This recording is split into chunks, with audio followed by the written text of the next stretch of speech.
Welcome to the All About Alts podcast, where we explore the world of alternative investing to help you find financial independence. Join our host, NewView Trust's president, Jason DeBono, as he covers a variety of topics with different guest speakers to discuss tax and alternative investing strategies. It is never too late to start taking control of your financial future, and we are so excited for you to be joining us for this opportunity to hear from some of the best in the business.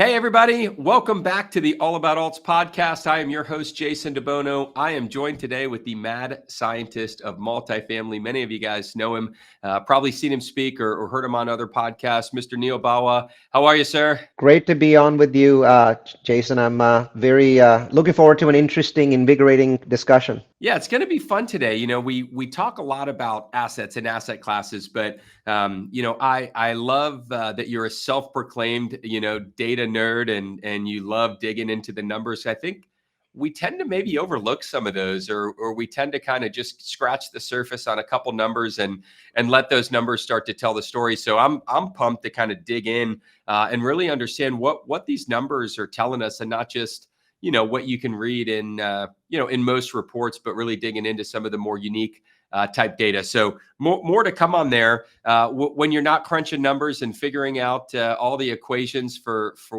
the ins and outs of real estate, you do manage a nearly $700 million portfolio across 10 states. You're both a buyer and a builder. Let's start there. How'd you get into that side of, how'd you get into multifamily? How'd you get into, you're a tech background. How'd you make that leap? Taxes. So the answer, the one word answer is taxes. In 2003, I was running a company that we had grown from 10 employees to hundreds of employees. The company was cash flowing. We were making lots of money. I live in California, so I was paying, 50+% of my income in taxes. And our founder, the senior partner in the firm, I was a junior partner, technology firm, said, hey, let's build a campus. And so as I went through the process of building a campus, so, most of your listeners, they start with a flip or they start with a buy and hold single family. My first experience of real estate was in helping to build a 27,000 square foot campus from scratch. So trial by fire. I was horrified and terrified all the way through it because I was working a 12-hour-a-day tech job, and in the evening we were working on architectural design, zoning, permitting, and construction. But it all worked out in the end. No investors, no one else's money. It was just our money, the company's money. And we built it, and I was stunned, absolutely shocked by what that can do when you have depreciation coming from a real estate asset that size, and how much it knocks your salary down by. The difference was mind-boggling. It was absolutely astonishing to me and changed my life. And as a result of that, I started basically keeping more money, right? It's not what you make, it's what you keep. And I was now keeping a lot more. And that pile of money was growing and growing and growing. So my timing was perfect. By the time the pile had grown large enough so that it was burning a hole in my pocket, it was 2008. And so in 2008, I started to use, I'm a data scientist by profession, so computer science is my major. Network engineering was my trade, but data science is really the key area of focus. And so I decided I'm going to apply data science to real estate. Why can't I apply it to real estate if I can apply it to technology? So I basically paid a Ukrainian hacker to spider dozens of different websites, including the Bureau of Labor Statistics, which I got in trouble for because I received a call from the FBI saying you're crashing our website. So we had to slow our spider down. And so we gathered that information, we put it into a system, and what the system told us, and very technical, but I'm going to give you the bottom line. The system said that this may be the greatest time in the last 100 years to buy real estate. So I'm an idiot in these kinds of things. I just went around telling everybody that, and people basically were looking at me like I'm the greatest moron of all time. In 2008, I'm going around telling people that this may be the greatest time, to buy real estate in 100 years. And everyone's like, don't you know what's going on out there? I mean, people don't even know the value of real estate. I'm like, no, you don't understand. Everything that you're buying is 30, 40, 50% below replacement cost. Don't you understand that? And let me show you this amazing statistical analysis and data analytics big tool that I put in. And nobody even people were just tuning out when I would say those words, right? They're like, I don't care, this guy's an idiot. And so my own family banned me from going to events because they felt like I would infect the other people in the family. And so I decided I'm just going to use my own money and prove everybody wrong. I was very confident in my data. So I started to basically use the data. And I found a city in California. I live in California. This city is 144 miles away in Madera, California. And basically that city had dropped by 70% from peak, right? So whatever the 2005, 2006 peak was, it had dropped 70%. So it was far below replacement value, way below replacement value. And so a big part of my career and sort of the fame that sort of developed over that time was my finding Madera and going out there and buying a property every month. And we can talk about how I did that, because obviously loans were very hard to find. And so I had to do some radical, interesting things like hacking 30 different websites to get my properties in Madera leased up. But that's a different story. But bottom line is that's what got me into real estate. So it really, coming back to your question, was taxes really got me into real estate, because I realized it isn't about what you make, it's about what you keep. And I'll end this section by saying this: I haven't paid taxes since 2014, and that's legal, right? On millions and millions and millions of dollars every year. Well, that's, I think, when people understand that real estate is certainly an investment vehicle, but it's so much more than that, right? It's a store of money. It's a tool to lever. It's a tool to mitigate taxes. There's so many things, and you have so many types of real estate that play into that. So let's kind of talk about that. 2008, right? You're running around, and everyone wants to put you in the loony house because why is this guy telling us to go do it? Yet at some point, people were like, wait a minute, Neal's onto something here. And maybe he was right. How did that play out? When did that realization maybe hit for some of those people that had kind of maybe shunned you or just said, get out of here, and the numbers don't matter? How long did it take for that realization to kind of see the light of day? Well, it actually took a while, but what I did in 2008, I was like, these people don't understand my language. That I'm a data scientist. They don't understand me. I need to find other people like me. So I basically decided to open a meetup group inside of my corporate campus. So I'd be these huge conference rooms with projectors and seats, and I was like, let me open a meetup group. And I'm going to basically open a meetup group for real estate data science. And it had a horrible, like really technical name. So first meeting, 4 people show up. They're all nerds like me, but like 2 work for Apple, 1 works for Google, 1 works for HP. And it's like, instead of doing a PowerPoint presentation, I actually sit down and start showing them my data and what it really means and how I'm ranking cities in the United States. And this meetup, which is supposed to basically, be from 7 to 8 p.m., goes on beyond midnight, right? With these 4 people. And by the end of it, everyone is ready.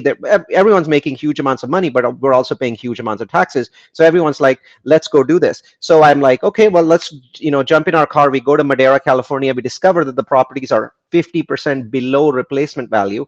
But the problem is there's thousands and thousands of empty, brand new properties in Madera, California, because Kaufman and Broad had invited all these farm workers to basically sign using stated income loans. Remember that mess? Oh, yeah. And so as a result, all those people had left in these properties. Entire sections of the city were empty with these gorgeous 4-bedroom properties with stonework. Nobody had ever lived in them, and they were selling them for $90K, and their replacement value, the cost to build them back then was about $200K. So I was like, the math here is inescapable. These are going to go up in value, but I don't know when. But the challenge is that I wasn't rich enough to just pay cash. I needed, they were like, you have to pay them, pay me in cash. And it's like, yeah, but then I need to refinance it. Well, to get refinance, you need to get a tenant. And so we jumped back in our cars, me and my friends. We drove to Fresno, which is 20 minutes away from Madera, went into a realtor's office, deliberately bought an old single family home in Fresno, and this was like 25 years old, so not brand new, not as good looking, only had 3 bedrooms, not 4. And then I called my Ukrainian hacker guy who was doing all the data gathering for me, and said, this old property, I want it on 30 different websites. And he's like, why? You only have 1 property. Why do you need hundreds or thousands of tenant leads? And I said, trust me, right? And he's like, so are you going to take all these phone calls? Like your phone's going to be ringing off the hook. It's like, no, no, no. I'm going to call a person. I went to Upwork. I hired a person in the Philippines for $5.50 an hour. Her name was Julianne. I basically told Julianne, everybody that calls you, tell them that this property is now rented. But 20 miles away in Madeira, we have brand new 4-bedroom properties, and we have many of them, right? If you simply go to Madeira, check the properties out, and come back, we will give you a $50 Amazon gift card. And 9 out of 10 people that called her thought that she was part of some scam, especially because she sounded Filipino, and hung up on her. But the 10th person is like, sure, I'm interested. Send me some pictures. And she would send pictures out. She would send videos. She would send a video of me. And then people are like, oh, sure, okay, what's the worst that can happen? I go to Madeira and there's nothing there, right? And so people are like, yeah, $50 Amazon gift card, I'll go. And so they would go to Madeira. And then we would show them a property that we didn't own yet, because we had a deal with the bank to say, if we can get a tenant in there, we would pay cash the next day, right? And so they would go in, they would fall in love with the property, because these were brand new, gorgeous properties, right? And they would say, oh yeah, I mean, you mean the rent here is only like $1,100? Because the rent for this property in Fresno was $2,200. They were saving 50% with a 22-minute commute. And so as you can imagine, we would fill a property, pay cash. The next day, we would close on the property, and we would rent that property out, and then we'd be able to refinance and basically get $70,000 back. And we would repeat the process, one property a month, every single month, 2008, 2009, 2010. And as we're doing this, we're realizing that our cash flow is going completely insane, right? It's just insane amounts of cash flow. By the way, those properties that were $1,100 then, they're $2,800 now, right? I'd never sold them because of something known as depreciation. If I sell these properties, my depreciation recapture is going to kill me. So now those are $2,800, and the properties are all $400,000 each, and I was buying them at 90. And so I decided this works. This clearly, absolutely, 100%. There's no way in hell any math professor would ever tell me that what I'm doing is not an incredible return on investment. So I need to tell this story to other people. And so I started holding more meetup groups. I renamed my meetup to a nicer name called Location Magic, right? How to find the best cities in America to invest in. Now, 10 people are coming to a meetup, soon 50, soon 100, then it's standing room only. Then people are actually coming to me to say, we can sponsor your meetup so you can get food. And then before I know it, people are calling me from conferences across the United States saying, aren't you that nerd guy that has this thing called Location Magic? So I'm like, maybe I need to take this and build it into a course, because it was a set of principles, right? How do you compare cities? Where do you figure which city is better than the other? So I built the course, and I stuck it on a website called udemy.com. So that's udemy.com. So you can type in udemy.com space Neal Bawa, and you'll see the course. And I was like, maybe 100 people, 200 people a year will take the course there. And I had at that point, I was just looking to share. I had no product to sell, no service, no education. It was just like, let's give this stuff away for free, because I'm liking the ecosystem of people, these nerds that are developing that really like real estate. And so it was just fun. And this is 2009, 2010, 2011. So I put the course up there, and it just goes supernova, Jason, right? So right now, if you go type in udemy.com space Neal Bawa and click on the course, you'll notice that there's 13,000 people taking the course. It is the highest ranked real estate course on Udemy. There's hundreds of courses on Udemy. There's over 1,000 people with 5-star reviews on a free course. And this course is, 2 hours long, and it basically tells them how to rank cities in the United States for real estate. People have loved this course. And, I get thank you notes every day. I still answer all of the questions that they have personally. So I spend about 30 minutes every week answering their questions. And each year I update the course, because the way the course is designed, it's for a specific year. So once in a year, we update the course. And so this community started to develop around me in 2011, 12, 13, and I'm still running my tech company. And then I sell my tech company in 2013 and end up with a massive tax bill. And the only way to get rid of that tax bill was not just to invest in real estate, but to invest in real estate as a general partner, where you get additional depreciation. So on the same piece of land, you get more depreciation as a general partner than you'd get as a limited partner, because you're also getting some of the depreciations that the limited partners get. You get a piece of their pie as well. And so that's what started my journey. So I think late 2013, early 2014 is the first time I actually took investor money. But it was really easy, Jason, because a community had already developed. I had thousands of people's attention. They knew that for years I was giving my data science away. So when I called on them for the first time to invest with me, it was extremely simple, extremely fast. Yeah, it's amazing how I love talking to people about how they got started in their stories. And, you hear so many different things, and it's amazing, you didn't really start this to get where you are today. A lot of people, they do start, I left my career. I, went into real estate because I wanted to grow. And you were kind of like, I like my tech career. I just like to apply the tech, and I happen to apply it to real estate. And here we are. And what an amazing growth, especially on the education side. That's a chance Yeah. to help others learn and get into this business. So let's fast forward. Here we are, 2024. What you sold your company 10 years ago. Are you doing anything in tech? Is real estate full time? What keeps Neal busy today? I am a angel investor at Plug and Play, which is the largest startup accelerator in the United States. So I keep myself, in tune with angel investing and with technology. Technology is my first love. I tell people I am not a real estate person. I'm a technologist that is investing in real estate, and I invest in lots of things that have nothing to do with real estate. Artificial intelligence, crypto, all kinds of things that catch my fancy. I just find real estate to have taxation benefits that none of these other areas have. So I stick with real estate as quote unquote the day job. But what I like most about my day job is I have the time, and I have an army in the Philippines that I've used to automate most of my business. Also an army in the US, but a bigger army in the Philippines.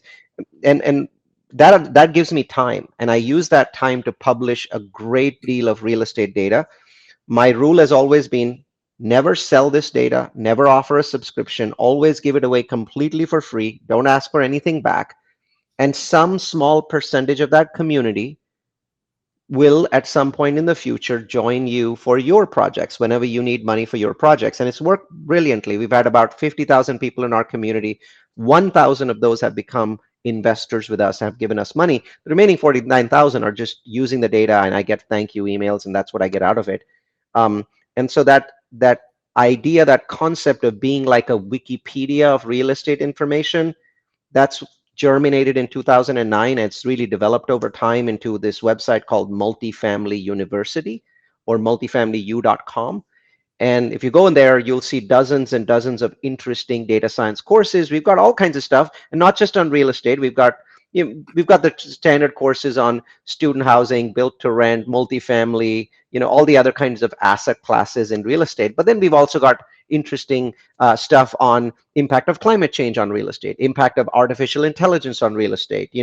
We've got stuff that's relevant to COVID when COVID came out in 2020. So it's just interesting data science things that catch our attention, and we tie it back to real estate whenever we can. But sometimes it's just, hey, here's something interesting. Would you like to come to a webinar and discuss? I love it. Well, thank you for continuing to be that resource. I think people, they need data, and sometimes not everybody can even read and process data, let alone pull it and put it in a way that makes sense. So thank you for continuing to help build that community. I think we all want, more informed people out there.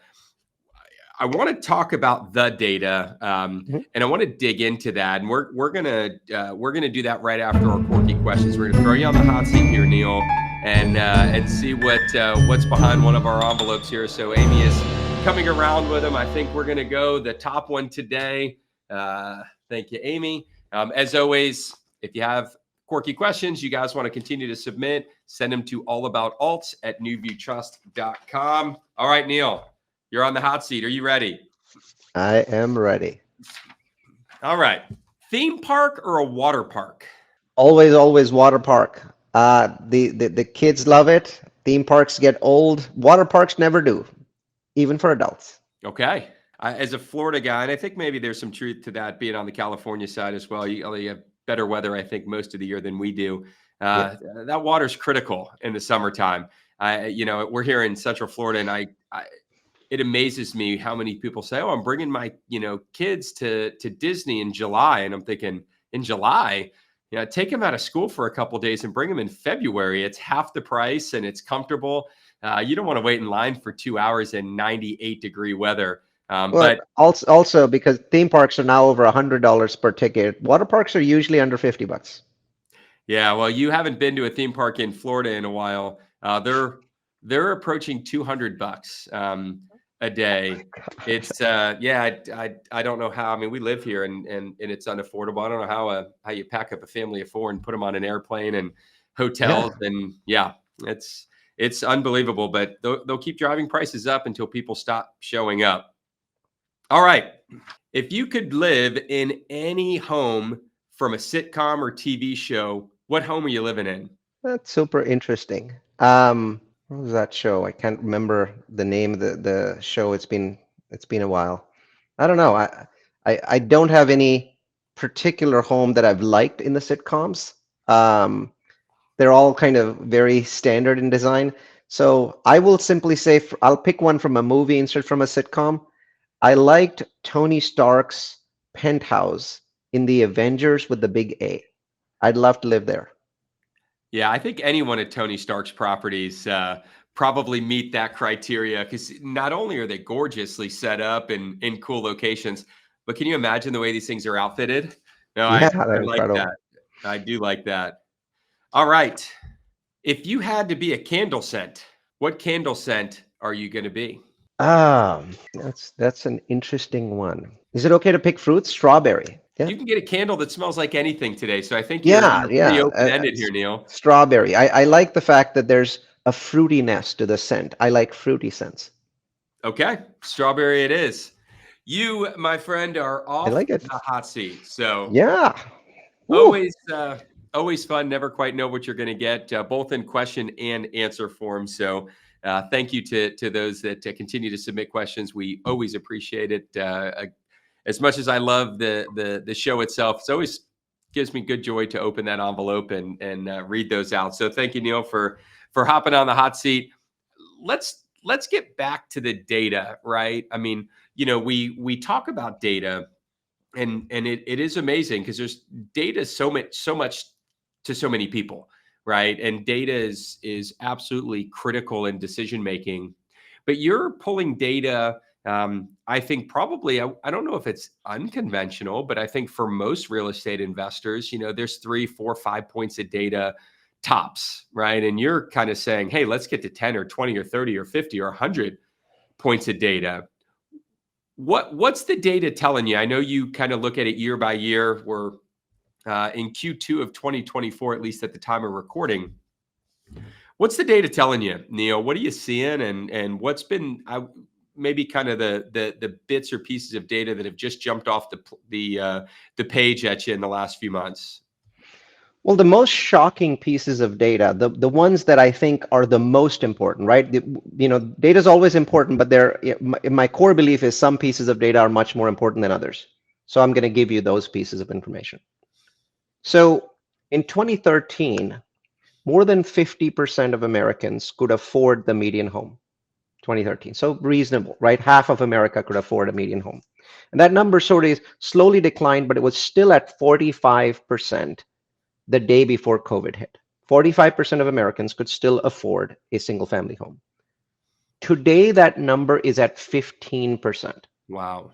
So in a little over 4 years, we've gone from 45% of Americans being able to afford a median home to 15%.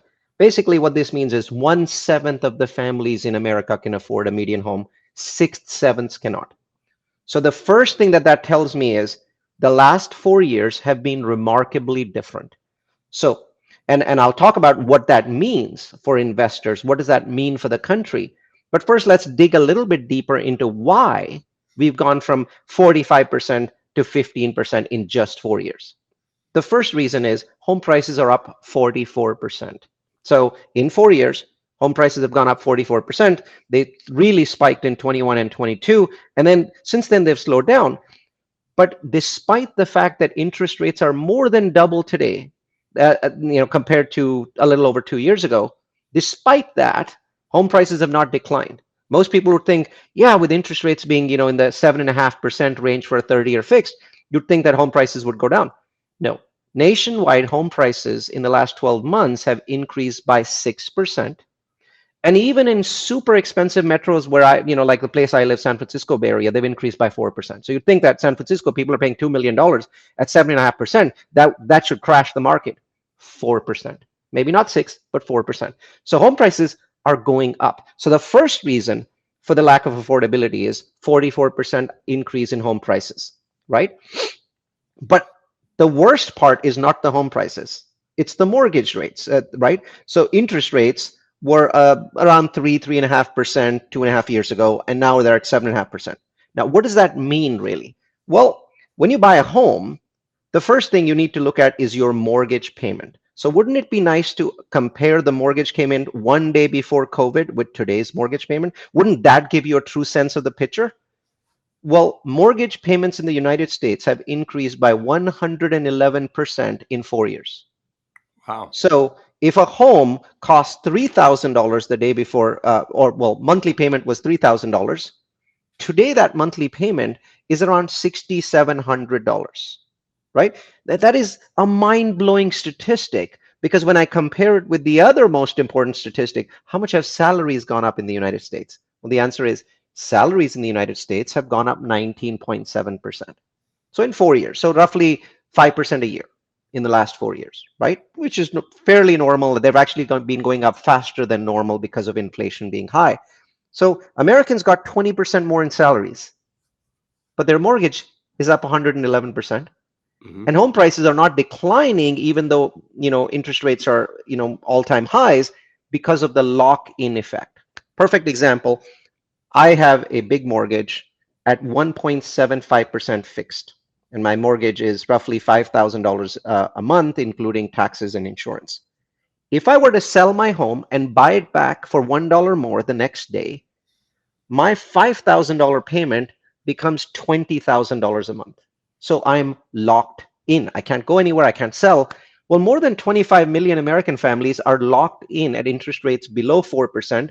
And today, 7.5 is really the lowest that they could get. And so they're locked in. They're not moving. Their homes are not in the marketplace. And so the total inventory of homes in the market in the United States is very low. And that's keeping prices from going down, right? So people are buying with cash, or they're buying with 50% down or 60% down. They're doing anything and everything they can to buy those homes, and that's keeping the prices from coming down. So bottom line is, the last 4 years have been nothing like the last 100 years. They've been absolutely astonishing. And America is becoming a renter nation. Remember, 15% of Americans can now afford the median home. 15%. Now, 2/3 of Americans currently live in their own home. 2/3. But those homes, most of them were purchased in the 80s, the 90s, the 2000s, and less are being purchased now.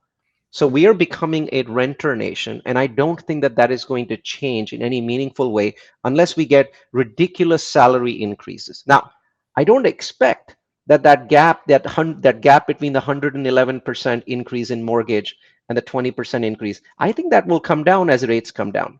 But I think it'll come down from 111 to 100 or 90 or 80. Even at 80, it's a 4x gap. Your mortgage is up 80%, your salary is up 20%.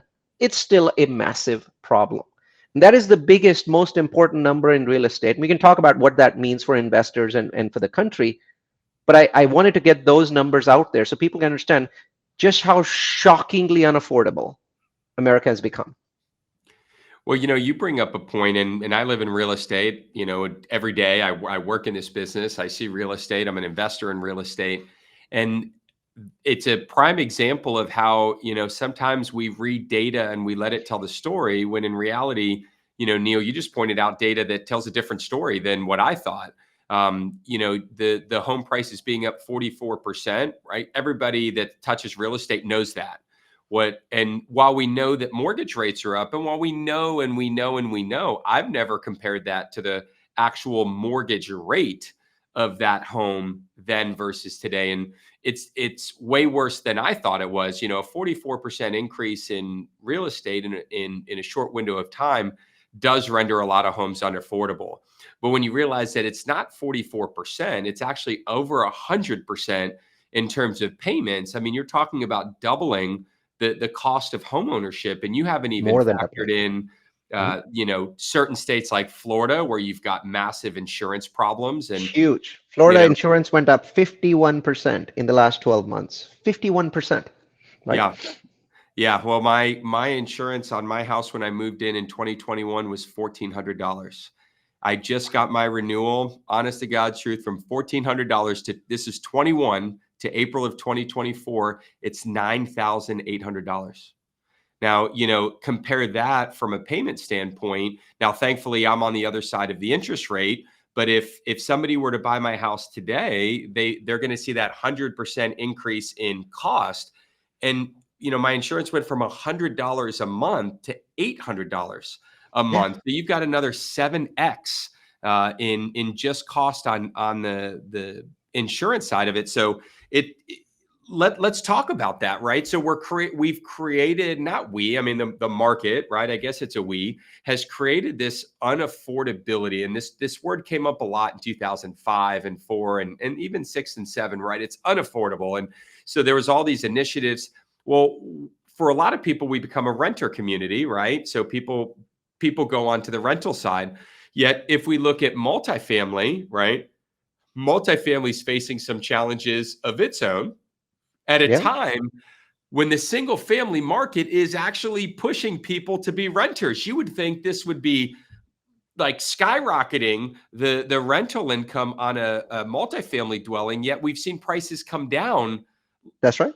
You got to make sense of those numbers for me, Neal.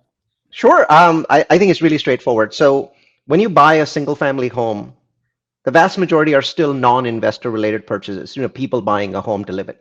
And that is an emotional purchase.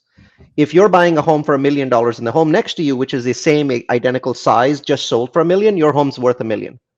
Any bank will immediately use that as a comp and give you a loan as long as you can afford it. Multifamily doesn't really work like that. Multifamily is a business. When you buy a 200 unit apartment complex, I just bought a 194 unit apartment complex called Midtown Ridge. And Midtown Ridge, its price, I paid 29.6 million. It would have been about 38 to 39 million dollars if I bought it in March 2022. So a little over 2 years ago, this property would have cost $8 million more to buy. You know what's cool is its income has actually gone up about 5%. Not a huge number, but gone up about 5% in those intervening 2 years. So the multifamily is valued based on a couple different things. Number one is its net operating income. So you're buying a multiple of net operating income.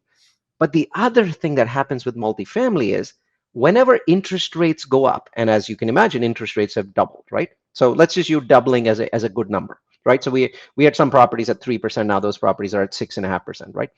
So if interest rates double, your mortgage payment is increasing. On the single family side, nobody's paying attention to the fact that that mortgage payment has more than double. On the multifamily side, the lenders say, your mortgage payment is higher, so your debt coverage ratio is lower. Essentially, you're not able to cover your debt. I'm not going to give you that much of a loan. So what is happening in the multifamily industry is that for the same property with the same income, the banks are giving you 30, 40% less debt. Well, if you're going to get 30% or 40% less from the banks, the value of the property has to come down because you're not going to double the amount of equity or down payment that you're going to put in. You're going to put in the same down payment, right? 20%, 30%, whatever it may be. Well, if that gap that has opened up with the banks giving you a lower loan means the value of properties has dropped. And so the same property with same or higher income compared to 2 years ago is now 25 to 30% cheaper because multifamily is a business and single family is an emotional investment. So for the first time in American history, we have seen the largest divergence between single family performance and multifamily performance. We've never seen a divergence this large. 2008, both went down, right? So multifamily went down, single family went down. But this is a divergence that's happening. And it's an extraordinary opportunity because the demand for multifamily is up. As you said, Jason, millions and millions of people who before COVID would have transitioned to their starter home are unable to transition. Where are they going? They're going to multifamily. So absorption rates of multifamily, which is a technical term for saying how many people want to be renters, is up. It's up big time. In every metro in the United States, absorption is up. But prices are down because banks don't care about demand. All banks care about is your mortgage payment has doubled. That means I'm going to give you a much smaller loan because I want to make sure you've got a cushion because multifamily is a business. So we have this opportunity where at the same time, when we have record-breaking absorption on the multifamily side, we've also got prices dropping at the same level. There's one other thing that is causing prices to drop, and that is incoming supply. So imagine 2022. We were at the top of the world. Every property was going gangbusters. We were selling properties that we bought at $55,000 a door. We were selling them at 4 times that price or 3 times that price. Everyone was making money like crazy. And imagine developers. Wouldn't they be able to get money to fund their properties? Right? Everyone is throwing money at them at cheap development loans, which were actually loans that would adjust if rates went up, but rates were low back then. Nobody cared. So developers started on an absolutely record amount of new multifamily in 2022. And guess when that inventory comes to the market? 2 years later, because it takes 2 years to build apartments. Well, now in 2024, we are delivering a massive amount of inventory. And that massive amount of inventory is keeping us from raising rents. So rents are only going up by 1.5%, where inflation's at 3.5%. So rents are actually, for the first time, we have this weird scenario where demand is through the roof, but rents, instead of being faster than inflation, which they normally tend to be, are slower than inflation. But that ends halfway through 2025. Because in 2023, with interest rates being so high, less developers started apartments. In 2024, even lesser are starting apartments. So this glut of incoming supply, which is based on all those low interest rates from early 2022, is going to end in the next 12 months.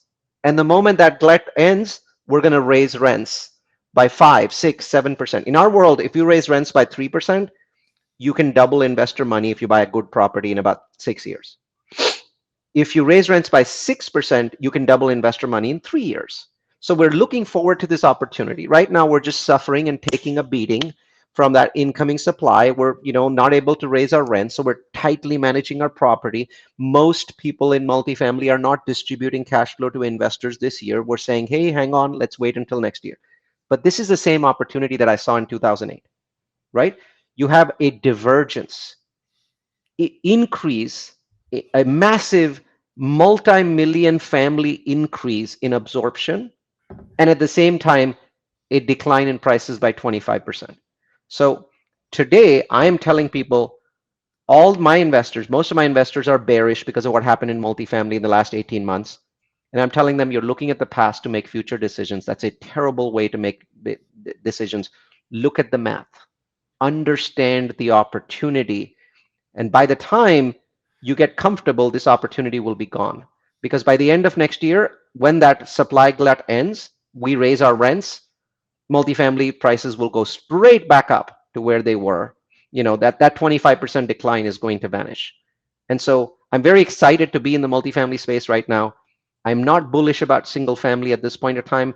I don't think single family prices will decline, but I don't think that they're going to go up. So my prediction for single family simply is, in the next 2 to 3 years, slight decline or plateau, but not an increase. Where they cannot increase with only 15% of Americans able to afford them.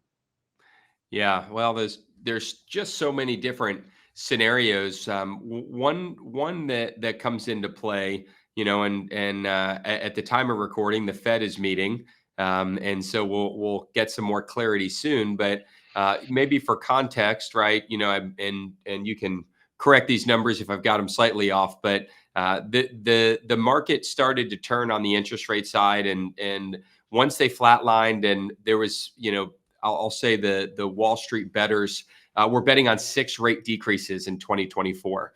Here we are in the beginning of May, and we haven't seen a single one.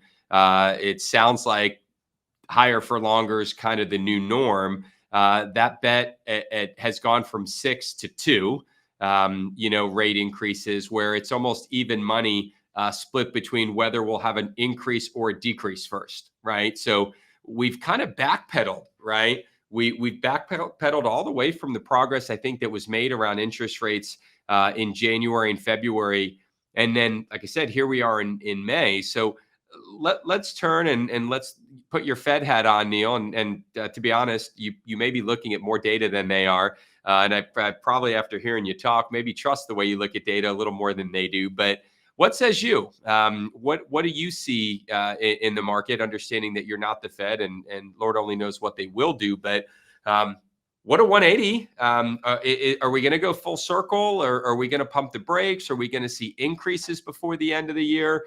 And if that's all not enough, you got an election, that just pesky little presidential election that's coming up this year as well, which always throws everything out of whack on top of that. So yeah, I think I set the table so nicely for you for just a super easy answer here. What do you got for us? I think that the Fed is underestimated in terms of how much data they look at and how well they follow it. I think most institutions in the United States are extraordinarily biased politically, so I don't trust their data. I actually do trust the data that comes out of the New York Fed and the Atlanta Fed and the St. Louis Fed. These people in Republican administrations do get more pressure, but in Democrat administrations, historically, they get less pressure. For example, if you remember Donald Trump making very, very threatening, aggressive tweets to the chairman of the Fed when he was president, Biden has not made any direct or indirect conversations about what the Fed needs to do. And the reason for that is his Treasury Secretary is Janet Yellen. Janet Yellen was the previous chairman of the Fed before the current chairman, Jerome Powell. So he understands and trusts that this lady knows both the upside and downside of being, pushing the Fed. My belief is the Fed is not under any pressure from anyone at this point of time. They're actually in a very sweet position. They have managed to get inflation down from 9 to 3.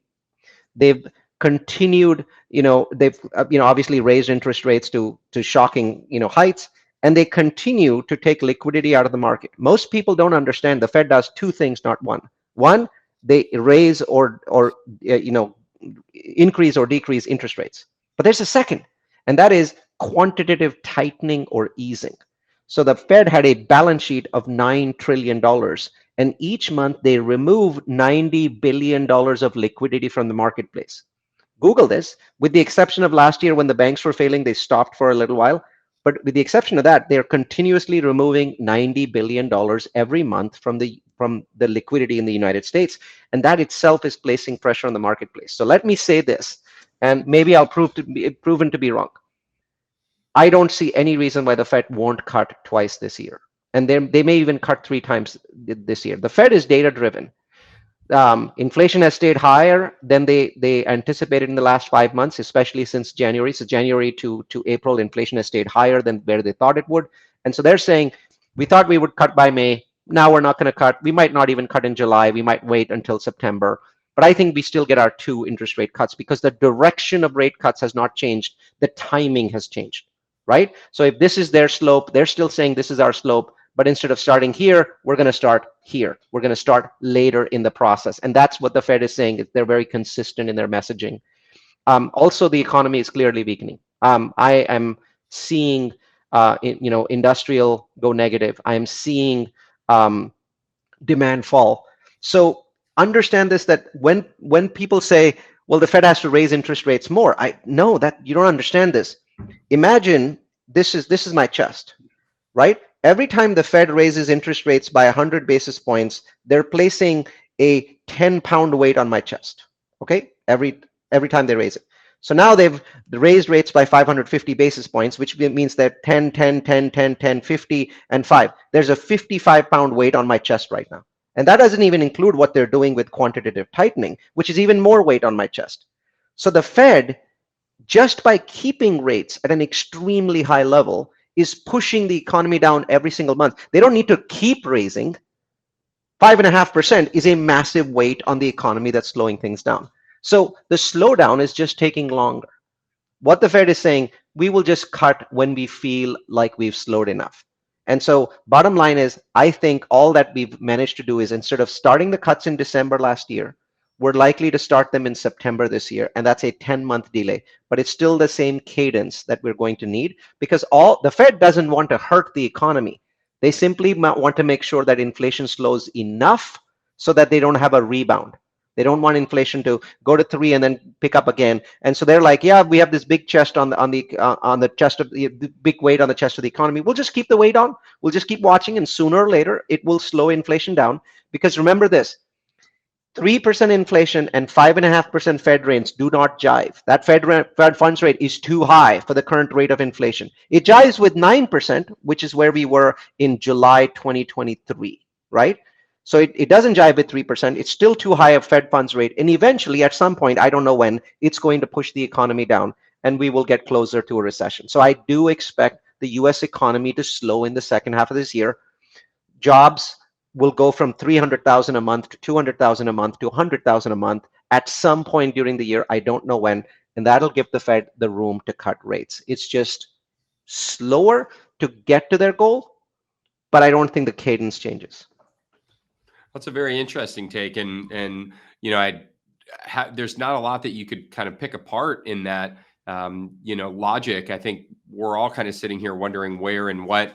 You know, I give the Fed a lot more credit than a lot of people do. You know, I don't love, you know, the idea that there's they were late. They were late though, and they copped to it, right? They copped to it. That's what I like about the Fed. If they make a mistake, they say we made a mistake. Well, we're a lot closer to a soft landing, whether we hit it or not, I think, than a lot of people thought a year ago. So still some work to do, you know, but despite all of that, I mean, this is what I keep coming back to. I mean, despite COVID and just the COVID did something to real estate that nothing else has ever done to it, right? Because it's really the first major pandemic in a modern day that we've dealt with. And it created this unbelievable, you know, way that we're looking at real estate differently today, right? A lot of people think COVID had its impact on office, and COVID had its impact on everything. Yes. So on absolutely everything, right? I've never seen this. This has been the greatest black swan event in U.S. history, apart from World War II, which obviously was in a completely different class. But apart from that, I mean, nothing like COVID has ever happened. Yeah, and I don't think anyone's prepared to say exactly what COVID's done to real estate, because we're still feeling that, right? You know, you still have companies today deciding if they're going back. You still have, and that is not an office building decision. That's one element of it, but the workers, how close they live to the building, what city they live in, what state they live in.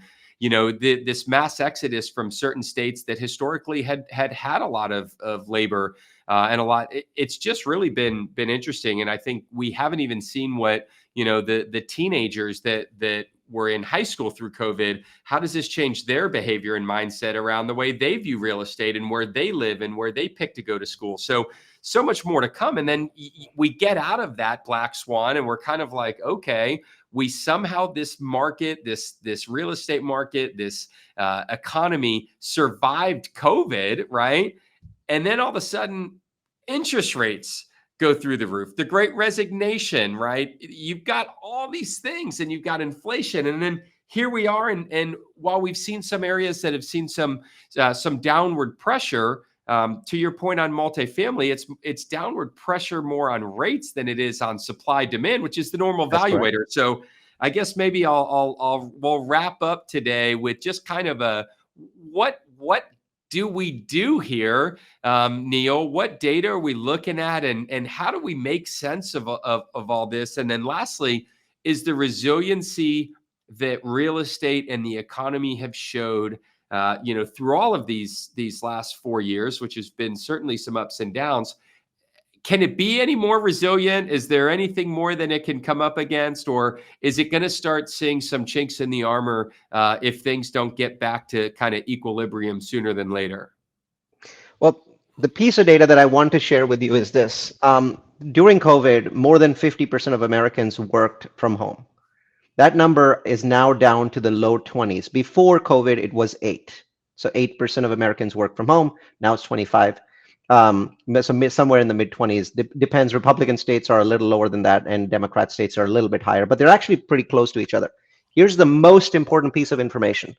In the last 6 months, that number has not changed. It is not going anywhere.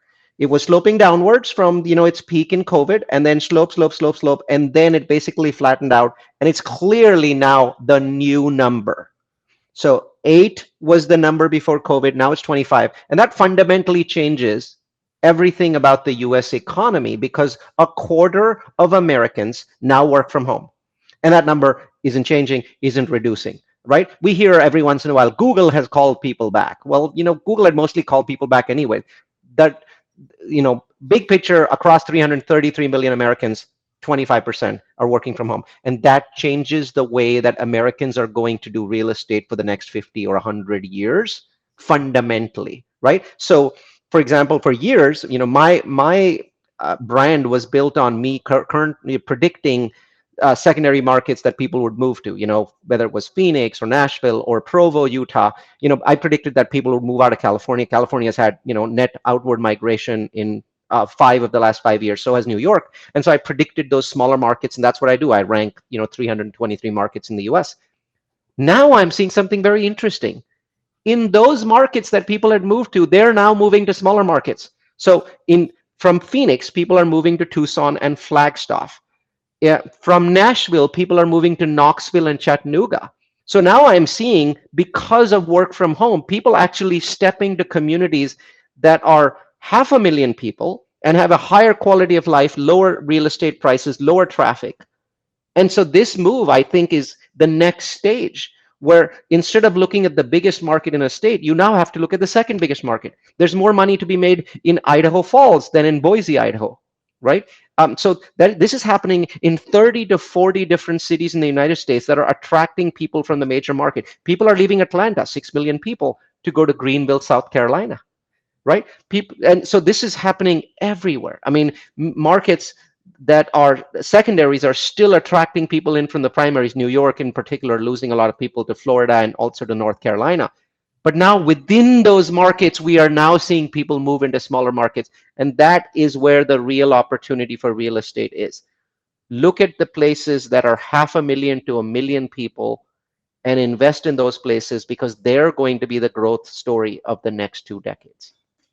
I love wrapping up on that, because it's practical, right? It gives people something to go out, and it says, this is what data says, but just go look. And yeah, I mean, anyone that's close to any of these markets would have to have their eyes closed to not see it. But you don't necessarily think about it in data. And you hit on something that, it's migration from the big to the smaller is not exclusive from the biggest to the next biggest. It's just from whatever gets too big today to the next biggest. And I think if you follow that, kind of carrot all the way down, you can see that from, super small markets. People that want to live in 100,000 person market have to leave because their 80,000, person markets now 150, and they're out of there. And so it's amazing how we're seeing this. And I can tell you, being in Central Florida, I live in a fairly rural part of Central Florida, about 30 minutes outside of town. And it's not rural anymore.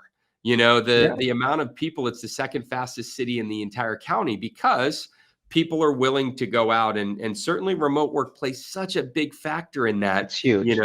And you think about the world that we lived in before. I mean, an hour commute to work was crazy.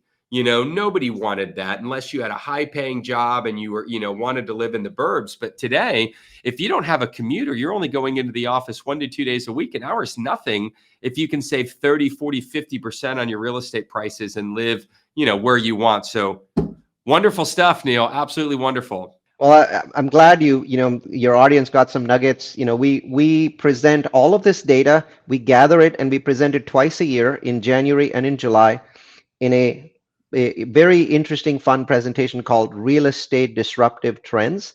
And I invite everyone to attend that. It's free. It's always free. We don't have a subscription. We don't have an upsell. You can come and imbibe our data for decades without ever talking with us or having a conversation with our team. And it's all stored at multifamilyu.com. What a great resource. Thank you for that. And again, thank you for continuing to be a producer of data and giving the masses access to it and not putting it behind, some lock and key. So, we're in May now. This will probably air end of May, early June. And so you're not too far from that July presentation. Take full advantage of that. Neal, I want to thank you again just for being here. What a great, a lot of fun today. Love talking data, but love talking about how we read that data and where it goes. And we'll certainly look forward to having you back on the show maybe at the end of the year, and we can kind of see, where the data's led us and what story it's telling at that time. Until then, we'll put the MultifamilyU and Neal's contact info into the show notes. I'd encourage you to reach out to him. He's a great resource every time we ever chat. He's more than friendly and generous with his time. So thank you for that as well. So we'll definitely get you back on the show. Everybody else, push the like, share, subscribe button. Keep this community growing. Guests like Neal continue to wow and amaze us with their info and insights. So Neal, thanks again for being here, and everybody else, we'll see you next time. Thank you so much for listening. We hope the information within this podcast has given you the tools that you need to find your way to financial independence. We would love to partner with you on this journey. Text ALTS, that's ALTS, to 407-708-1853 to learn more about how to get started today. Don't forget to follow us to make sure you don't miss a second of content, and we'll see you next week.